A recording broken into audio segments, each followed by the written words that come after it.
A compelling detective story, a cloak and dagger action, and a romantic drama, all these stories were taken from real life. The history of Kazakhstan is inseparable from the world history. Reflections on history, our version.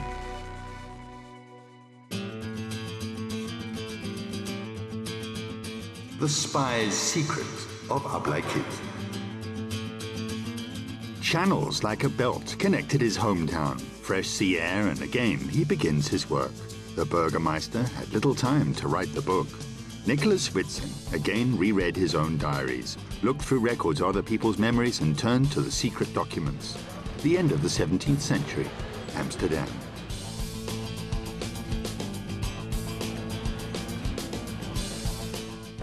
And why Amsterdam? Well, because the Amstel River was blocked by a dam. Amstel and dam. Dam. Well, here, and then the letter L disappeared somewhere and it turned into Amsterdam. The Burgermeister did not tell anyone how he was able to get Bykov's article list from the Moscow embassy. The history of the Russian envoy's journey to China undoubtedly adorned Whitson's book. Interesting information could be used in his own manuscript.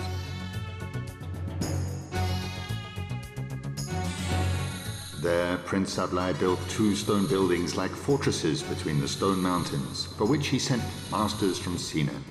There you can ride safely. From the Eastern and Northern Tartary by Nicholas Whitson.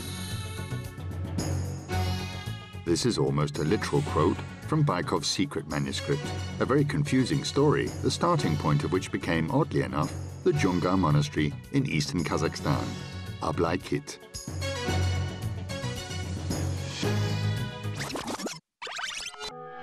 The temple was built over 3 years from 1654 and completed in 1657.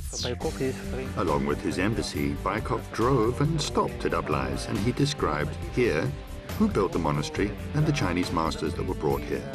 He really collected some very interesting material, and most of this was of such a topographic nature. Chapter 1. An oasis among the mountains. We are now at the South Gate. This was the gate for foot soldiers. Here only people could pass. Carts were not allowed to enter. The scorching sun disintegrating in the lens of the video camera, scattering bright spots, and somewhere in the distance, a well-coordinated team extracts from the centuries-old ground the particles of history. The total area of the fortress is more than 200 hectares. The perimeter of this fortress wall follows the crest, about 2,125 meters long.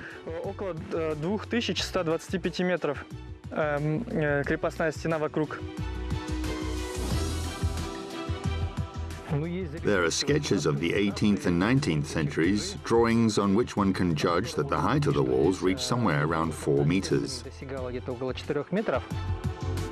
Excavations happen either just once or for good. The desire to dig through to the historical truth quickly becomes a bad habit, archaeologists laugh. And then all the resources are good, both with shovels and from written sources.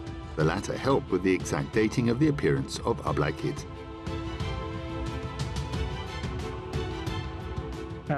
The first mention comes just at the time of construction. The Russian embassy to China was going through here.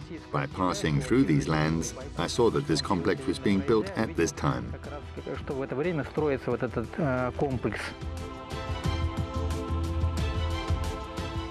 He was generally the only person who recorded his impressions of the functioning monastery.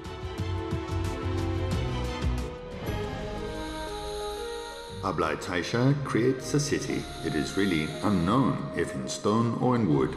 A lot of wood was brought from the forest. The pine forest is thin like in Russia in cities near the vegetable gardens where the strongholds are put.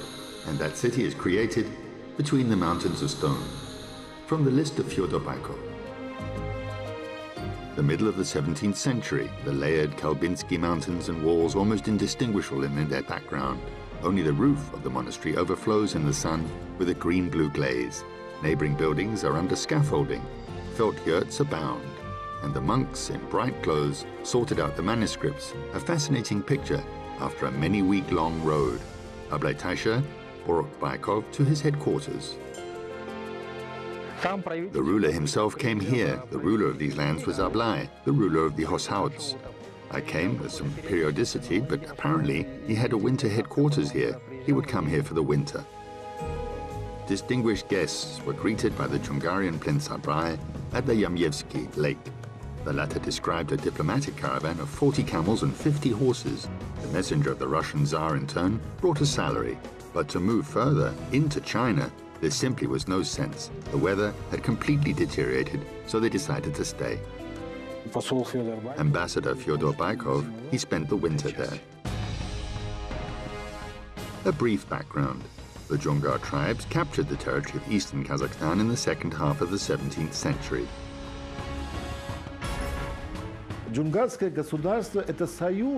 The Jungarian state is a union of different tribes and based on the same Hoshauts, Turguts, Debets and others. Jungars on the new lands did their best to strengthen themselves. Buddhist temples were built. The word Kit is the name of a fortified monastery. In the territory of Kazakhstan, they know about a dozen. The same, for example, as the Semipalatinsk fortress, which was found with 7 chambers. It turns out to be an abandoned Buddhist complex called Dozhin Kit. The Russian state maintained relations with the Jungars. Moreover, they paid salaries to some taishas for the assistance of travelers, merchants and diplomats as they crossed the Jungar territories without problems. Chapter 2. Visiting the Taisha. From the beginning of the 17th century, expeditions for China were prepared several times, but the way to this country remained a mystery. It was Baykov who was to fill this gap. In the meantime, after a difficult journey, the diplomat was comfortably accommodated in one of the buildings of the temple complex. We identified several objects. These are the southern gate, the eastern gate, the temple itself with the platform, the monastery, and the economic infrastructure where there were furnaces. Was it a mini-city? Yes, in principle it could be.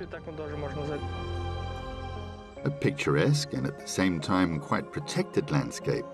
An ideal place for a fortress, said Fyodor Baykov.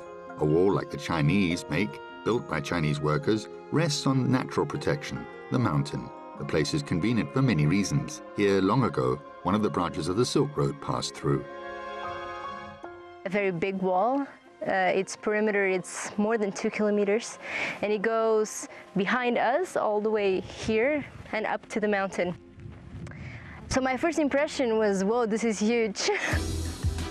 If the student from Portugal got used to the first impression, the dimensions of the Ablaykit excavation, quickly she had to get used to the second impression, the pervasive wind. She's still adapting to that.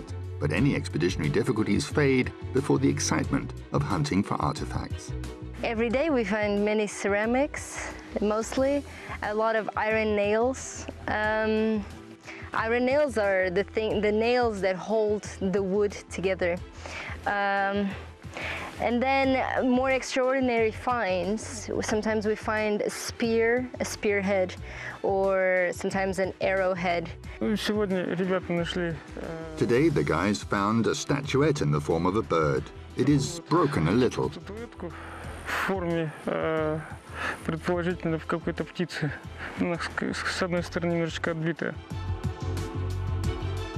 There are many finds, figurines, coins, buttons, shards, remains of glazed bricks and birch bark scrolls.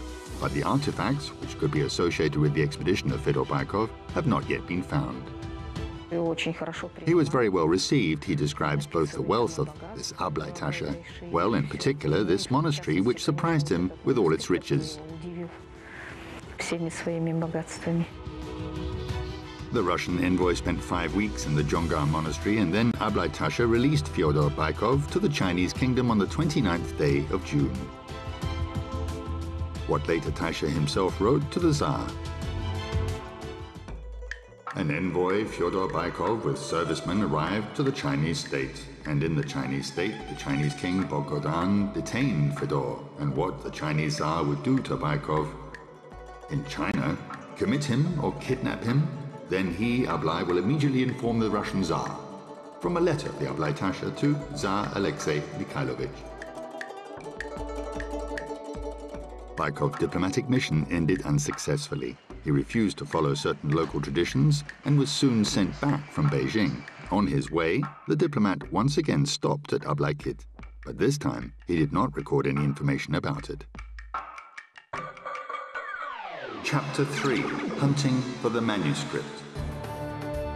It's believed that Bykov was illiterate, and it was only thanks to the phenomenal memory that he was able to transmit to his clerks all the information he'd obtained. Surprisingly, the information obtained during 4 years of travel. I wonder how he did it without any notes. He did not necessarily have to be educated. Most likely, the expedition probably still had interpreters and even literate people who recorded important data.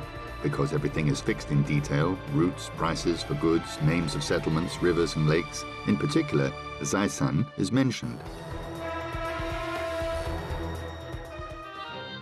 The lake is called in the Kalmyki language Kizilbash, and Kalmyks say that the lake is rich with fish, the water is fresh and green, and through that lake the Irtysh River passed, from the list of Fyodor Bykov.